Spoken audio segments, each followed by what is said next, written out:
आज की इस वीडियो में हम ईथरनेट के वर्जन्स की बात करेंगे, ईथरनेट के संस्करण की बात करेंगे। इसको लेकर के आरपीएससी द्वारा आयोजित एसीपी एग्जाम 2014 के अंदर भी एक क्वेश्चन पूछा गया है। क्वेश्चन कुछ इस प्रकार है, 10 base 2 and 10 base 5 have different. 10 base 2 और 10 बेस 5 में क्या असमानता है? फर्स्ट ऑप्शन है सिग्नल बैंड टाइप्स अलग अलग है दोनों के, या फिर फील्ड्स ऑन द 802.3 फ्रेम, ये फ्रेम अलग अलग है, या मैक्सिमम सेगमेंट लेंथ उनकी अलग अलग है, या मैक्सिमम डेटा रेट्स उनकी अलग अलग है। चार ऑप्शंस हैं, चार ऑप्शंस में से एक सही आंसर है। आंसर आपको बताना है, लेकिन आंसर को हम समझने के लिए पहले पूरे ईथरनेट के बारे में समझ लेते हैं। तो ईथरनेट के जो भी वर्जन्स हैं उनका हम चार्ट देख लेते हैं। तो इतने सारे वर्जन्स हैं, लगभग 50 से भी ज़्यादा ईथरनेट के वर्जन्स हैं।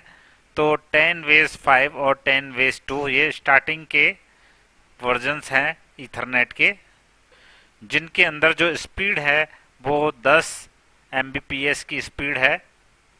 आप यहाँ देख सकते हैं 10 Mbps है दोनों के अंदर, वेज 5 और वेज 2 दोनों के अंदर 10 Mbps की स्पीड है। केबल का टाइप अगर हम बात करें तो दोनों के अंदर कोक्सियल केबल यूज होती थी, लेकिन कोक्सियल में जो 10 वेज 5 है इसमें मोटी केबल यूज होती थी और इसमें पतली केबल यूज होती थी। तो 2 वाले में पतली और 5 वाले में मोटी केबल का इस्तेमाल किया जाता था, कोक्सियल केबल का। लेकिन इनके अंदर डिस्टेंस में अंतर था। अगर 500 मीटर तक की डिस्टेंस के लिए आपको नेटवर्किंग करनी है तो आपको 10 वेज 5 का यूज करना होता था, और अगर 185 मीटर के लिए आपको नेटवर्किंग करनी है तो 10 वेज 2 से भी काम चल जाता था। तो मोटी जो केबल थी 10 वेज 5 वो 500 मीटर तक डिस्टेंस तक आप उससे नेटवर्किंग कर सकते हैं। तो इन केबलों का जो यूज है, 10 वेज 5 जो केबल है वो ओल्ड नेटवर्क में इस्तेमाल होती है, और जो 10 वेज 2 है वो स्मॉल नेटवर्क्स में इस्तेमाल होती थी। तो दोनों ही पुराने नेटवर्कों में इस्तेमाल होने वाली केबल्स हैं।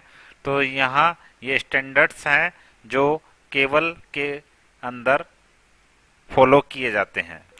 अभी वर्तमान में जो सबसे प्रचलित केबल है वो है 100 वेज टी वाली केबल है, जिसके अंदर 1 Gbps की स्पीड आती है, और ये कैट 5 या कैट 6 नाम की केबलें आती हैं जो ट्विस्टेड पेयर केबल होती है।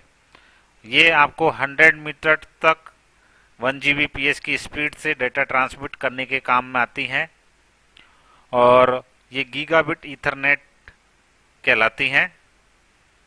जहां हमको स्पीड गीगाबिट में चाहिए वहां इन केबल का इस्तेमाल किया जाता है, जो कि बहुत ही कॉमन यूज में आने वाली केबल्स हैं। फिर इसके बाद इनसे ऊपर वाली केबलें हैं, जैसे अभी फाइबर केबल का बहुत ज़्यादा इस्तेमाल किया जाता है।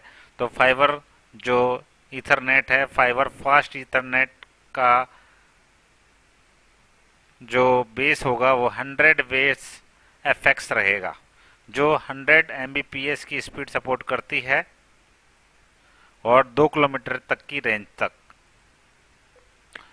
इसी तरह जो डेटा सेंटर्स में जो केबल इस्तेमाल की जाती है वो मल्टी मोड फाइबर केबल इस्तेमाल की जाती है, जो 10 Gbps की स्पीड सपोर्ट करती है। 500 मीटर तक की ये दूरी तक आपको बढ़िया इंटरनेट प्रोवाइड कराती है, बढ़िया नेटवर्क प्रोवाइड कराती है।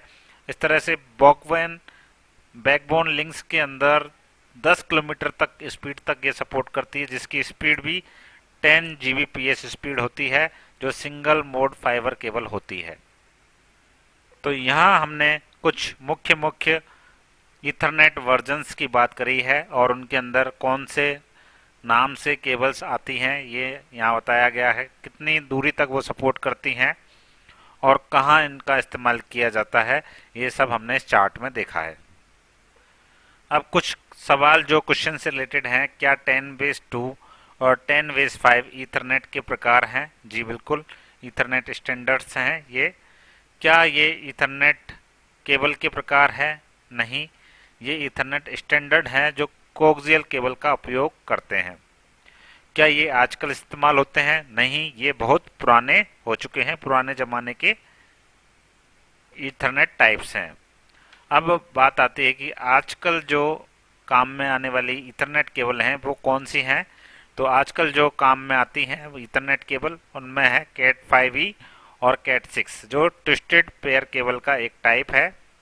और ये कौन सी टेक्निक का इस्तेमाल करते हैं?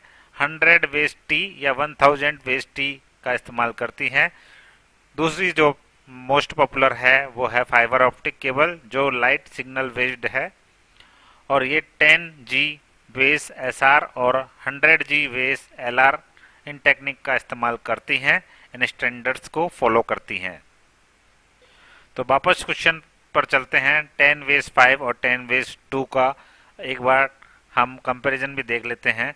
तो केबल का प्रकार कैसा था? जो 10 वेज 5 थी ये मोटी केबल थी, और जो 10 वेज 2 केबल है ये पतली केबल थी। जो ये अधिकतम लंबाई तक सपोर्ट करती है, जो मोटी केबल है वो 500 मीटर तक सपोर्ट करती है, और ये जो पतली केबल थी ये केवल 185 मीटर तक ही ट्रांसमिशन में सपोर्ट करती है। इंस्टॉलेशन की बात करें तो 10 वेज 5 को इंस्टॉल करना थोड़ा कठिन था, जबकि 10 वेज 2 को इंस्टॉल करना आसान पड़ता था। जहाँ तक स्पीड की बात है तो स्पीड दोनों की सेम ही रहती है। 10 Mbps की स्पीड पर ये डाटा ट्रांसमिट करती है। कनेक्शन का जो प्रकार है 10 वेज 5 के अंदर AUI ट्रांसीवर लगा होता है, जबकि कनेक्शन 10 वेज 2 के अंदर हम BNC कनेक्टर का इस्तेमाल करते हैं केबल्स को डिवाइस से जोड़ने के लिए। लागत की बात करें तो 10 वेज 5 जो मोटी केबल है उसकी लागत अधिक है, और जो 10 वेज 2 की लागत है वो थोड़ी कम होती है। तो कुल मिलाकर बात है 10 वेज 2 और 10 वेज 5 में सेगमेंट लंबाई का डिफरेंस है। सेगमेंट लंबाई कितनी दूरी तक वो केबल आपकी सपोर्ट करेंगी, ये डिफरेंस होता है मेन। तो 10 वेज 2 अधिकतम लंबाई 185 मीटर तक हो सकती है, जबकि 10 वेज 5 में अधिकतम लंबाई 500 मीटर तक की हो सकती है। अब बाकी के जो विकल्प हैं उनकी बात कर लेते हैं। तो डेटा रेट की जहाँ तक बात है तो हमने देखा कि 10 Mbps दोनों के अंदर कॉमन होता है, तो डेटा रेट तो दोनों के अंदर समान है, इनमें कोई भिन्नता नहीं है।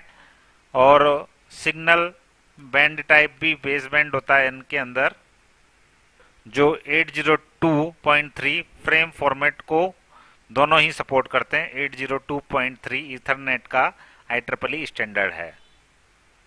तो इस क्वेश्चन का जो सही आंसर होगा वो है मैक्सिमम सेगमेंट लेंथ। तो मैक्सिमम सेगमेंट लेंथ के आधार पर ये दोनों अलग अलग हैं। 10 वेज 2 185 मीटर तक सपोर्ट करती है, जबकि 10 वेज 5 आपको 500 मीटर तक सपोर्ट प्रोवाइड करती है।